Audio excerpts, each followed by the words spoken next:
amount of warning time you can expect is 6 or 7 seconds. As big as a 15 megaton city killer nuclear bomb. If we ever announce that there is one that's going to hit, and we don't have an answer to what are you going to do about it, you're going to have public panic.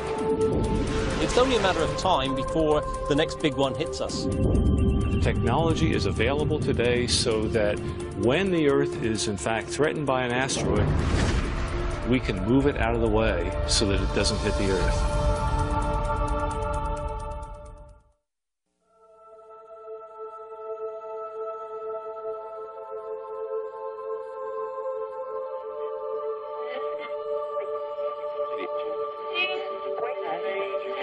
Checking out traffic this morning along the Huey Gardner, Guy Valentine. It's a bit of a battle for drivers without cover. I'm talking if you don't have any shade, you're fighting some pretty bright sunshine. And also caution on Highway 7 going eastbound. And northbound Don Valley Parkway on the ramp to eastbound 401, we've got a disabled vehicle. June the 14th, 2002. It was just another busy workday with all the usual hustle and congestion. With all the close calls and near misses that people all over the world have come to accept as the normal level of risk in everyday life. But on that day, high overhead and behind the sun, what no one saw coming, what no telescope on Earth was able to see against the blinding light, was an asteroid big enough to destroy an entire city. From behind the sun, asteroid 2002 MN came hurtling towards Earth, faster than a speeding bullet. It shot past, less than a third the distance to the moon, and nobody saw it, until 3 days later, when the rock emerged from Earth's shadow into the night sky, going away. It looks like the Earth just dodged a bullet. Actually, it was an asteroid. Scientists say it blew by last week at a distance they describe as a close shave. The airline industry would call this a near miss. Scientists who study asteroids and comets called it a problem. The threat of asteroid impacts on the Earth is very real. We know that throughout history this has happened. The craters we see on the moon are examples of the kind of impact history that the Earth has had. But it also happens very rarely. So it's a very unusual kind of hazard. It's a hazard in which the risk in any one year is very low, but it does happen, and if it really did come about on our watch, it could end civilization. These cosmic bullets originate on the far side of Mars, in the main asteroid belt, where a bracelet of celestial debris circles the sun. Millions of rocky fragments, building blocks of a planet that never quite came together when the solar system was formed. What's often depicted as a busy cosmic junkyard is actually more like a big empty speedway. The rocks are far apart and moving very fast, ranging in size from pebbles to boulders to rocks the size of Mount Everest. Occasionally, the tug of Jupiter's enormous gravity drags an asteroid off course, causing it to crash into another asteroid.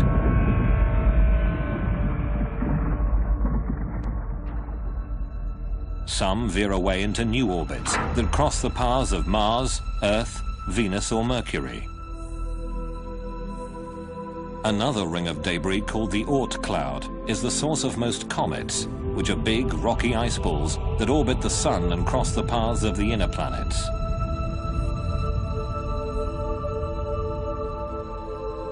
All the inner planets and our moon bear the scars of numerous asteroid and comet impacts.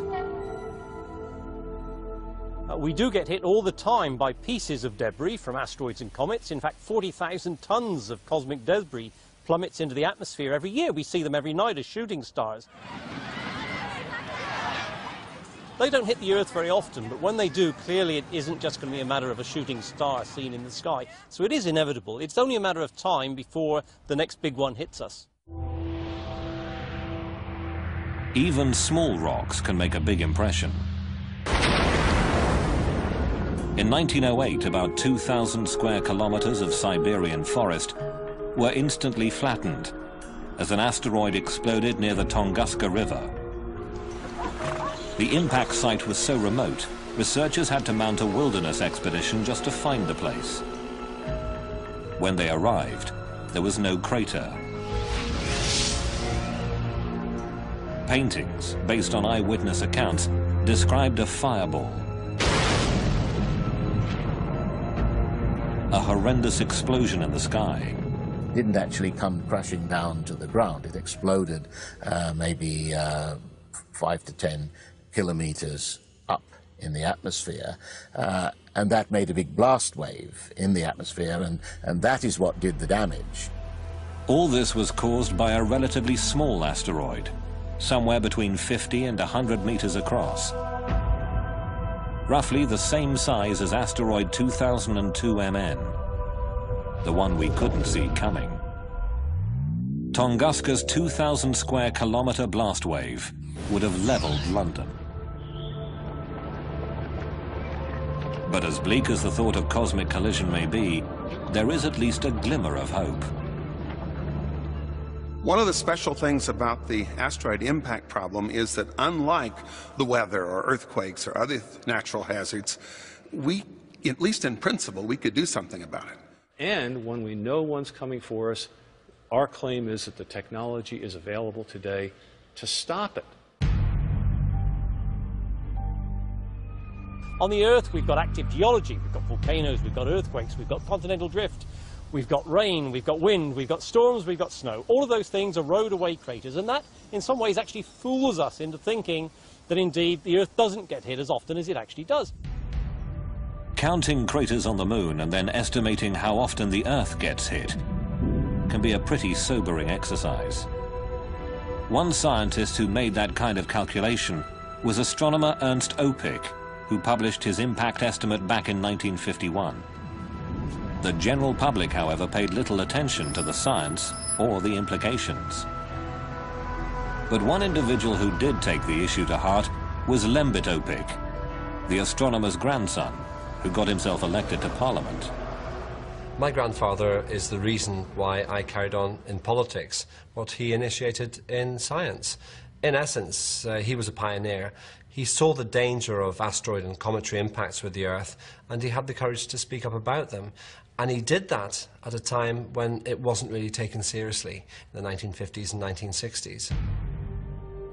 After years of pushing and prodding, Lembit Opic convinced the British government to commission a comprehensive scientific study of the asteroid and comet threat. The expert conclusion was, the threat is indeed real. Now, the government has set up a task force to examine the risk of an asteroid hitting the Earth. Still, skeptical politicians might want to get on the bus and take a trip to the Natural History Museum. Ask any schoolchild who's been there recently, and you'll hear a fascinating and truly scary tale about what happened to the dinosaurs. The dinosaurs were alive here. They were dead when this sediment was deposited, and this layer is one of the most unique layers in Earth history. In 1980, the discovery of iridium beside a layer of clay which marked the end of the age of dinosaurs led Lewis and Walter Alvarez to publish a theory that a huge asteroid or comet had hit the Earth 65 million years ago and wiped out the dinosaurs.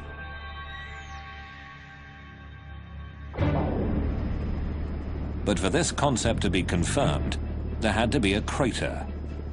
There may be tons of dinosaur bones in these dry canyons, but where on earth was the big crater? Just the kind of mystery a budding young scientist would love to solve. When I went back to... Off the coast of Mexico's Yucatan Peninsula, Dr. Alan Hildebrand investigated a huge gravity anomaly discovered by oil drillers back in the 1950s. Put that together with a semicircular magnetic anomaly, and you get a massive crater, 180 kilometers across, near a little village called Chicxulub Pueblo. Most of the crater is underwater now. Erosion and continental drift have covered the visible evidence.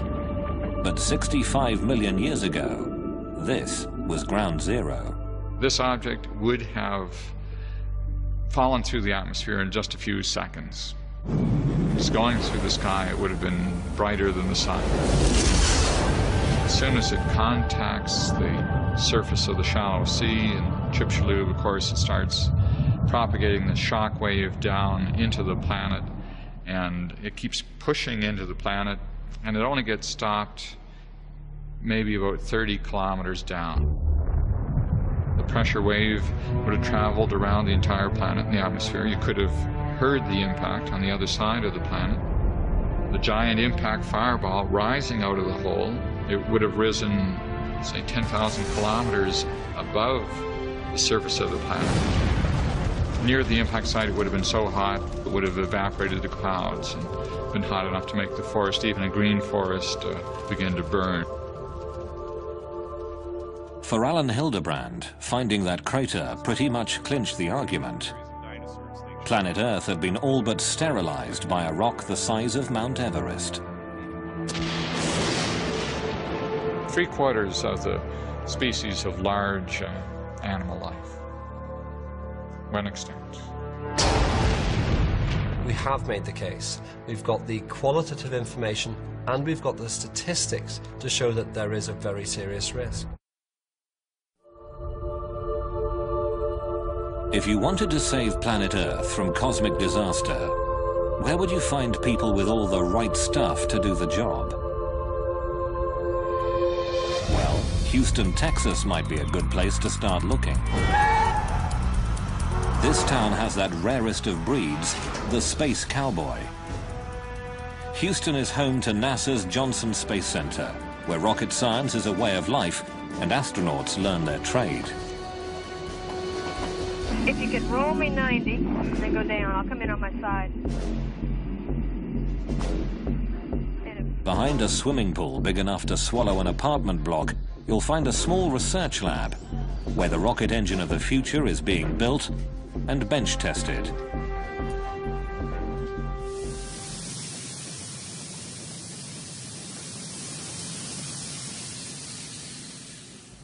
Yeah. Mm-hmm. Very nice. The question is, how big is the plasma going to go from here to here?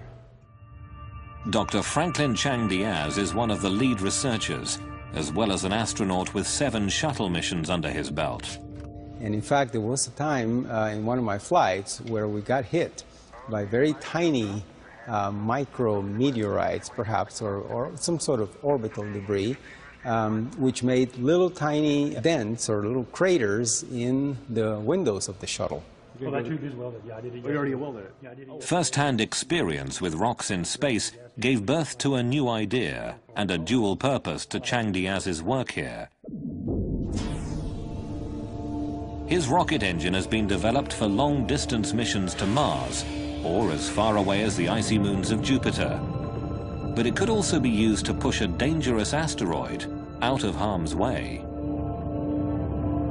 I am concerned enough to think that we need to not waste time arguing about it as to whether it's real or not. I think we need to move ahead and do the demonstration, because even if this is a threat which has a very low probability, all it takes is one, and we are history. But before we can send a spacecraft chasing after a rogue asteroid, we have to know where to look for it. In the American West, if you drive across the desert to the White Sands Missile Range in southern New Mexico, you'll find the most powerful and effective asteroid hunter on Earth. Scientists here have tested everything from rockets to the very first atomic bomb.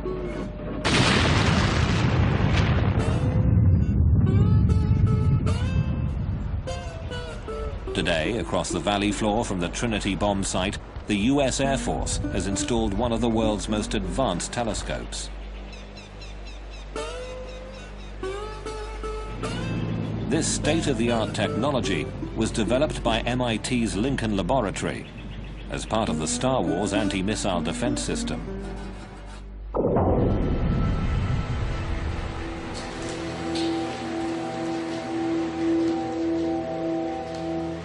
These may not be the world's biggest telescopes, but they clearly are the best when it comes to finding deadly rocks in space. This is LINEAR, the Lincoln Near-Earth Asteroid Research Facility.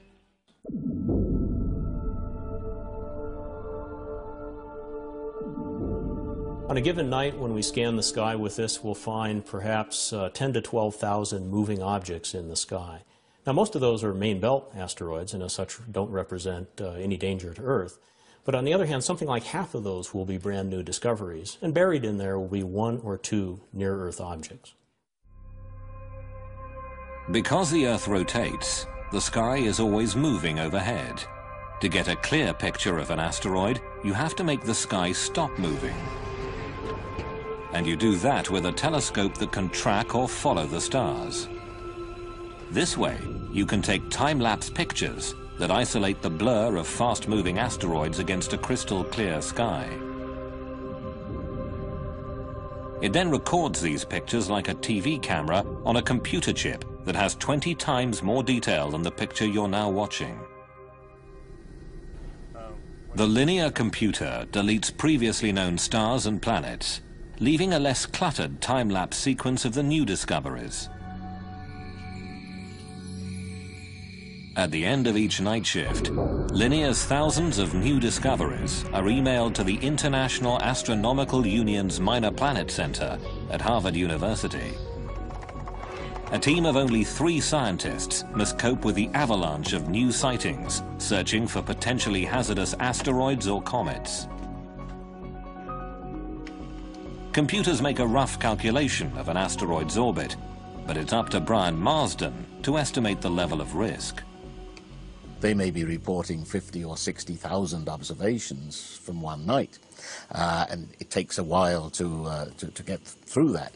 But so we look first at the fast movers and see if there's anything interesting there. H is equal to sine delta. We do sometimes get close to 70 or 80,000 observations a day, almost 1 per second. There are some days when we effectively have 1 observation per second. Even with fast computers, Marsden's team can make only a preliminary calculation of each asteroid's orbit. 5 shots in one night cover only a tiny segment of an asteroid's orbital path. You can't solve for the orbit completely from that, but the fact that you're seeing motion over a half an hour or an hour, something like that, does allow us to get a partial solution for the orbit. Refining the orbit gets complicated. When 2002 MN shot past, its trajectory was warped by Earth gravity, and scientists at NASA's Jet Propulsion Laboratory in Pasadena, California, had to add that to their calculations. Here's an animation I put together of the asteroid last year, which was discovered after it passed by the Earth. An elite team of mathematicians and celestial mechanics is now working full-time on a computerized warning system. Our orbit animation, you can see how when it returns out to the asteroid belt, the close approach to the Earth has changed its orbit, and it's no longer returning to the same place it started. Because 2002 MN will circle around the Sun and come past us again, the NASA Orbital Mechanics team will have to adjust the calculation in order to know whether it will ever pose a danger to Earth at some point in the future. So here we've zoomed in on the Earth-Moon system and we're looking down. You can see how close it came to the Earth. It went over the top, and how you can actually even see the bend in the trajectory. So it's a great example of how a close approach to the Earth, or in fact any planet, can be used to, or can change, significantly change in orbit.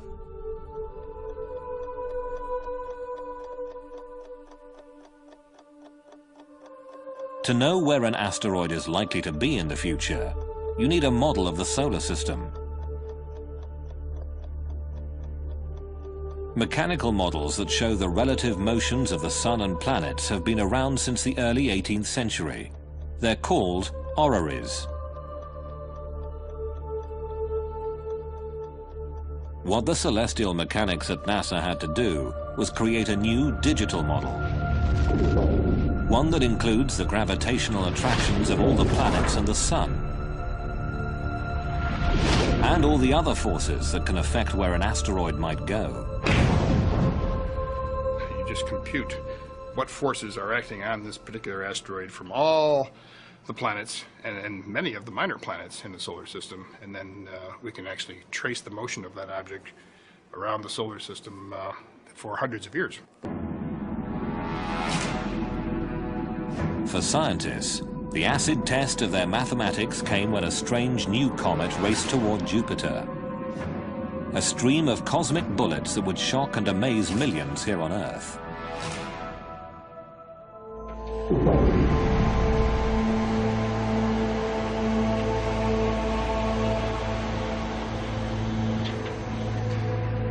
In the spring of 1993, the eyes of the world turned almost in unison towards a doomsday rock like no other. From the far side of the solar system, it flew in a death spiral toward the largest planet. Gene Schumacher, his wife Carolyn, and their colleague David Levy had discovered an odd-looking streak of light that turned out to be a fractured comet. 21 large chunks of icy rock and cosmic dust heading towards Jupiter.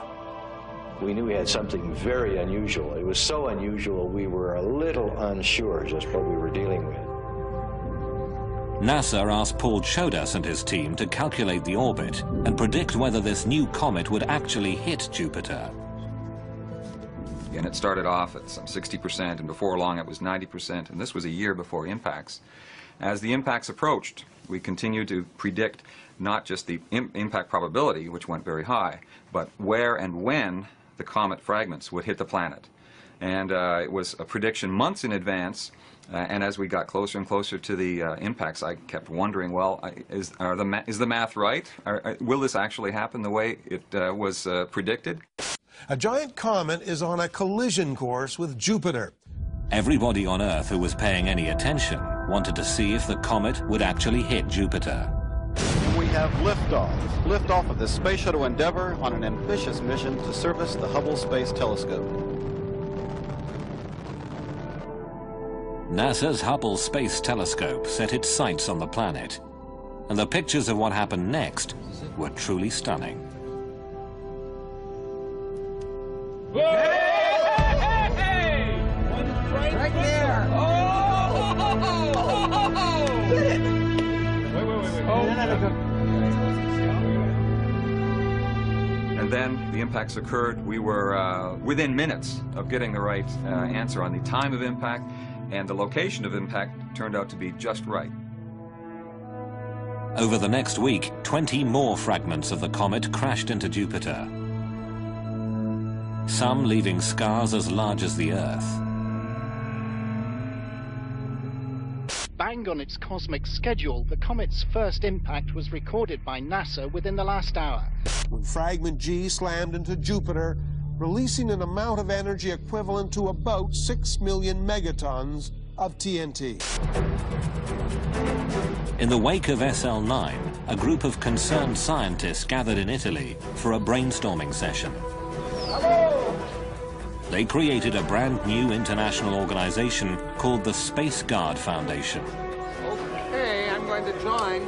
To promote the discovery and study of near-Earth objects. Some people imagine that there are lots of astronomers out there scanning the sky looking for incoming comets and asteroids, and that, of course, is not true. In fact, until recently, there was hardly anyone out there looking. It's going to glow for about a half an hour and set everything on fire around you. But whose job is it to defend planet Earth? Weapons scientists from the United States and Russia had already held a series of meetings and came up with their own ideas about how to deal with the impact threat. Blow off some material, you get a reaction in this perpendicular direction. The military establishment under Star Wars, had created a whole lot of devices, or at least concepts, for weapons in space and devices in space. And in the early 90s, when the Star Wars program was looking a little bit iffy, I think there was some motivation for them to try to apply their technology to this newly discovered hazard from asteroids and comets. The military approach to the problem proved to be controversial. The notion of sending nuclear weapons into space generated an immediate backlash. Edward Teller was proposing that we blow up an asteroid to show that we could protect the Earth, and I thought that was a pretty crazy idea. Blowing up an asteroid with a big bomb has a lot of problems associated with it, violating treaties, taking a single asteroid and making a swarm of smaller asteroids. It seemed like it was more interest in bombs than it was a serious interest in defending the planet. For NASA, on the other hand, NASA obviously is the natural agency to discover the threat and the objects, but they say no, planetary defense, that's a military obligation and not an obligation of NASA. Not NASA, not the military. Just when it seemed planetary defense was nobody's job, a tiny speck in the sky would set off doomsday alarms around the world.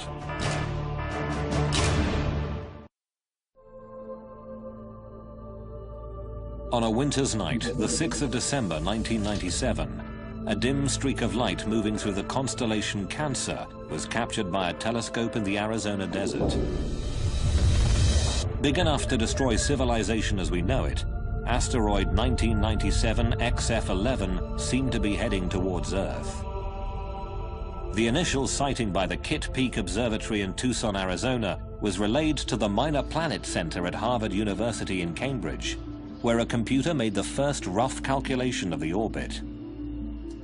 They were pretty sure it would miss the Earth on this pass, but it would be coming round again, and it looked like there could be a problem in 30 years. There were indications of close approach to the Earth in 2028. That was about 45,000 kilometers, which really was rather close. With only a handful of sightings, the orbit calculation remained very rough. It was hard to tell where this rock was going. So Brian Marsden posted a bulletin asking astronomers around the world for more observations before the rock became too faint to see. I was saying, hey, get your big telescopes onto this. On the one hand, we're only going to be able to observe it for another month or so. We want to improve the orbit calculation and find out exactly how close it is coming. But one line in the bulletin said that the chance of a collision was small, but it was not entirely out of the question. Within hours of the website posting, reporters discovered XF11, and Doomsday headlines screamed around the world. Because the close approach in 2028 would put the asteroid nearest to Europe, London newspapers focused on the exact moment life on Earth might possibly end. Pictures of it on the internet show it as a tiny moving blob. Scientists have calculated its path in the year 2028. Watch very carefully. September, October the 28th, the two coalesce. But at NASA's Jet Propulsion Laboratory in California, the orbital dynamics team thought there must be some mistake. Asteroid's orbit was affected by it. To my great surprise, when we ran our software, it said that the probability of impact of this particular asteroid in 30 years was essentially zero. As it turned out, the end-of-the-world asteroid would miss the Earth. That big rock in space posed no threat after all. A frantic hunt through the archives at NASA had turned up photographs of XF11 taken 8 years earlier. And as soon as those were placed into the orbit determination process, they confirmed the fact that there was no chance that it could hit the Earth in 30 years. The public at large was not understanding uncertainty in this. They wanted an immediate answer. Is it going to hit us or not? But people were paying attention. One side effect of the false alarm was that public and political awareness of the threat had been raised. 2 months after XF-11, new hearings were held in Washington and NASA was told to speed up the science of asteroid detection. Finally, it seemed, there was a political will to do something. Congress gave NASA a 10-year deadline to search the skies and get a fix on the largest of the Doomsday rocks. They called it the Space Guard Survey. While astronomers geared up to search the skies, Hollywood was going into overdrive. I would go to every dinner party and I would say, are you aware what would happen if a comet was actually on a collision course with the Earth? Oscar-winning screenwriter Bruce Joel Rubin was hard at work on the remake of a sci-fi classic. The new film, called Deep Impact, would be a Steven Spielberg production. High on a mountaintop, an army of scientists work desperately to build this giant rocket, this modern Noah's Ark to carry a few picked survivors of our doomed civilization. I think the thing that was hardest for me was the realization that people would have to be chosen to survive. Let's take the ship away from them! Come on! Probably a very, very small percentage of human beings would be left on the Earth able to survive something of the intensity of the comet that hit and destroyed the dinosaurs. So I felt making this movie is not just a mission to tell a good story, it's to change minds. It's to let people go, this is something real. This can happen to us. This movie is a wake-up call. It's not just a Hollywood movie, it is pointing at you.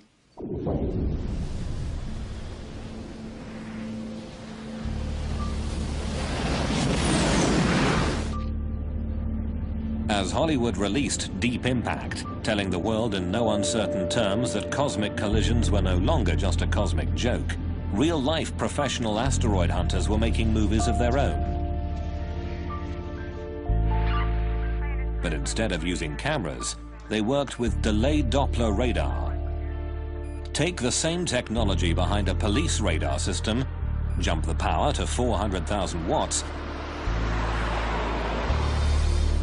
and you've got NASA's Deep Space Network, with huge multi-dish systems, like the Goldstone tracking station in California's Mojave Desert. This is the main room of the pedestal of DSS-14. The first time radar astronomer Stephen Ostro bounced a signal off a rock in space, a wobbling blot of pixelated data bounced back. What looks like digital gibberish spoke volumes to Steve Ostro. Radar really does three things at once. One, it works at long wavelengths, so you're sensitive to structure on large scales and metal concentration. The other is you can make pictures.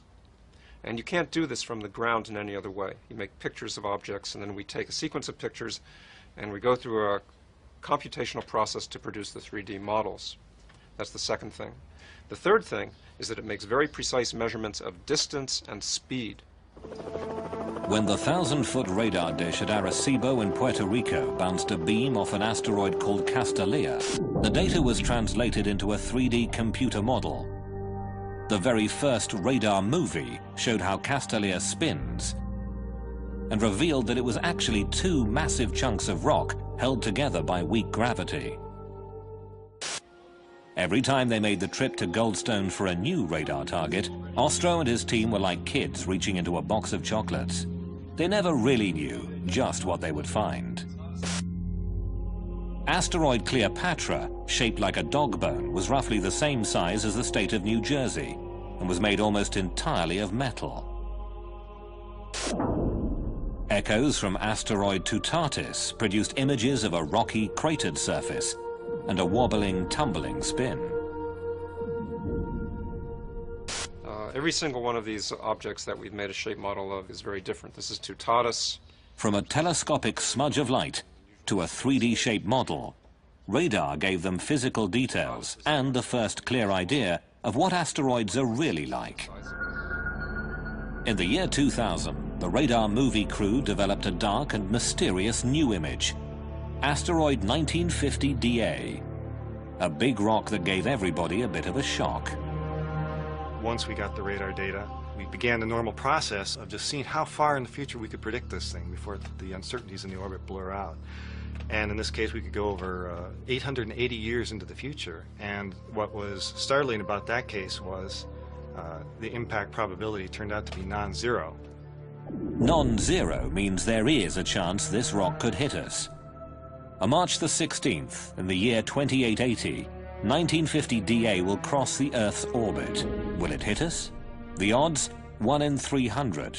If 1950 DA does hit the Earth, the most likely point of impact would be at sea. Of all the big asteroids discovered thus far, this is the most dangerous one we know.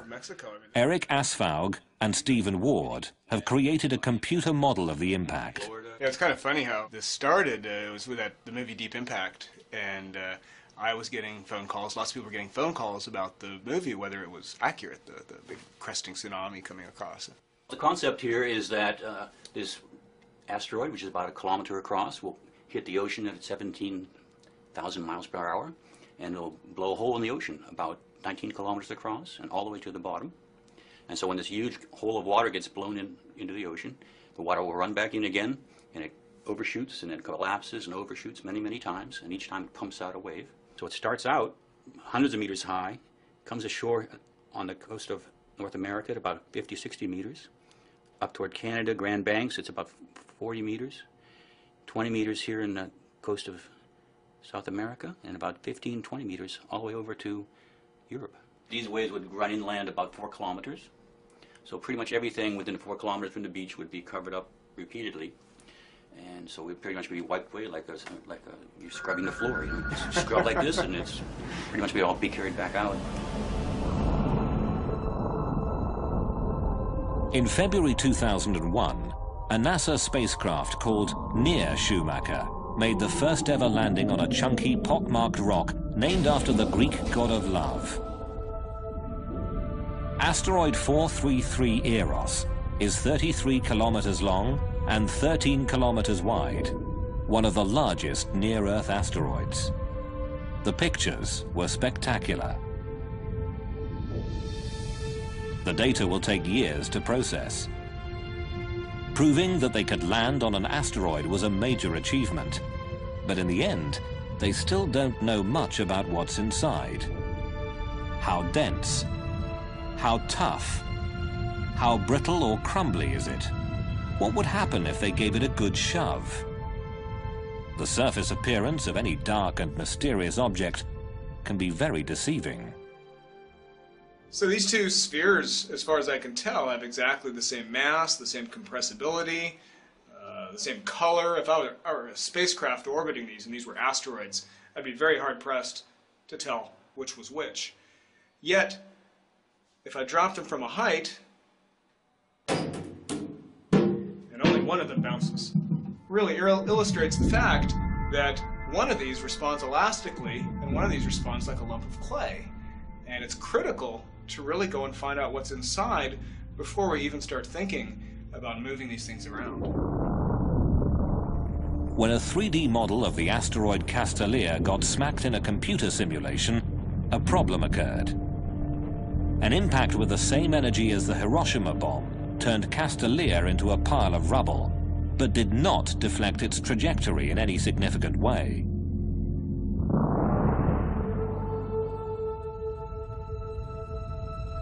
But there are other ways to apply force to deflecting an incoming asteroid.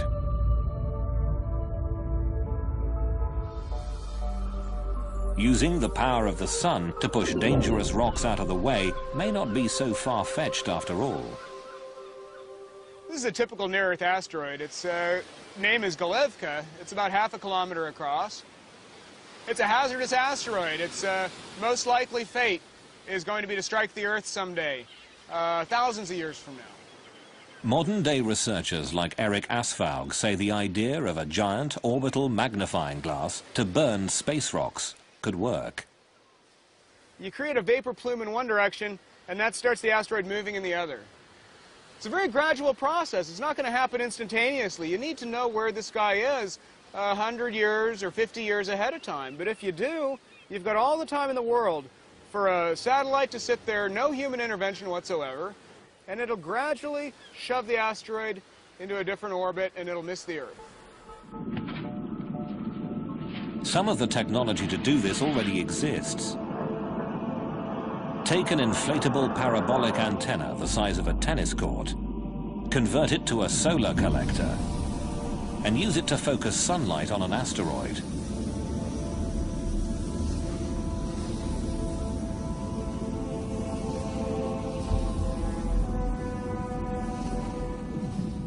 The Russians have built and are testing a giant sail that captures the minute pressure of sunlight. Just attach the sail to an asteroid and let the rock hitch a ride to someplace else.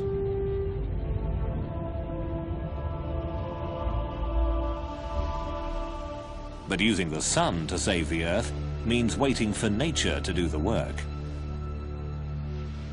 If we don't see an asteroid until the last minute, solar power would be too little, too late.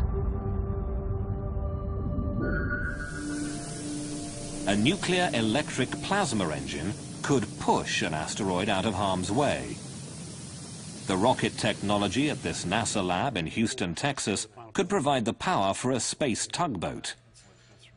A group of astronauts and aerospace engineers is designing the B612 mission to prove that asteroid deflection can be done with existing technology. These are rockets that have very tiny amounts of thrust, but they are so frugal in the use of propellant that we can keep the rocket going for periods of the order of a year. Building a better rocket engine is only the first step. Figuring out how to latch on to an asteroid, point it in the right direction, and push without losing control is the really tricky part. After years of research, NASA finally had it. The first complete draft of a plan, a demonstration mission, to save the planet.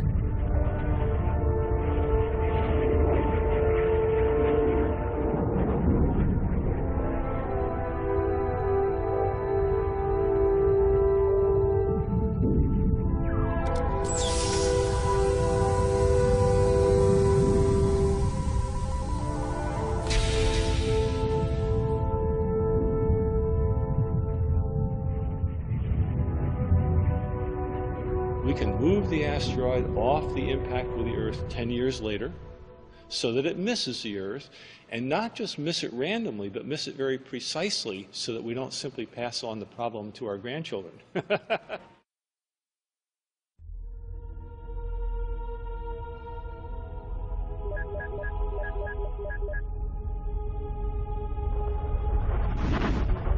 Midway through 2003, the Space Guard survey had reached the halfway point. A little more than half of the kilometer-sized near-Earth asteroids had been located, and the news was mostly good. For the 60% that we have already found, I can tell you that there is not a single one that poses a danger. For the 40% that we have not yet found, I can tell you nothing. One could hit tomorrow. Not very likely, but until we've found them and cataloged them, we won't know. But finding the really big asteroids, those 1 kilometer monster rocks capable of ending human civilization, is only the first part of the challenge. There are an estimated 50,000 smaller asteroids that are big enough to cause tidal waves or destroy vast regions of the Earth.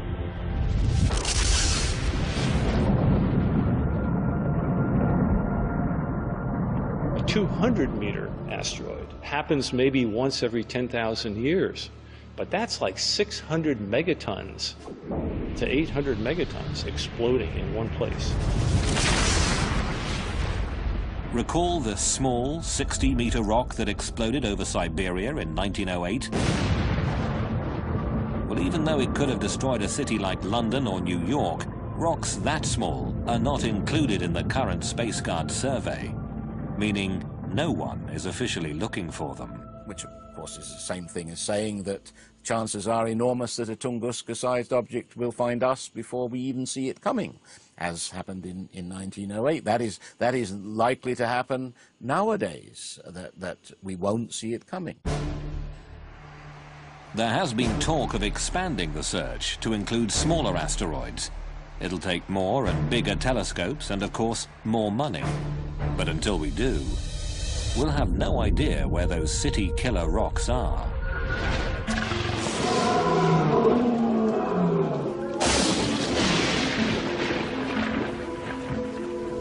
Evolution on Earth has proceeded in part because every so often a global catastrophe comes along, pushes the reset button, and new things happen. It wiped out the dinosaurs 65 million years ago, and at the time, we mammals were just furry little creatures burrowing around in the ground, and an asteroid or a comet impact took out our principal competition. I guess we are saying implicitly, if not explicitly, that we want to do away with that natural cycle. We've had enough evolution. We like ourselves on the top of the ladder. And we can do something which will change cosmic evolution from this point forward in terms of life on Earth. Dinosaurs ruled the Earth until a big rock wiped them out. The question is, will another rock do the same to humanity? Let's get a couple good pictures here. Humans are the first species with the potential to block a doomsday rock and switch off the evolutionary reset button. People very often say, look, you're just a doomsayer. You think that these awful things are going to happen. I'm not that way at all. I'm entirely optimistic. The way in which I view asteroids and comets and the possibility of them hitting the Earth is that it's a great challenge. Thank goodness we've realized the hazard and the danger before the next one happens. It's given us time, we hope, to do something about it. Scientists can study the sky and find the dangerous rocks ahead of time. Astronomers can do the math and predict the orbits. People have the desire and the right stuff to do the job. There's a whole new field of science that could give humanity an option the dinosaurs never had.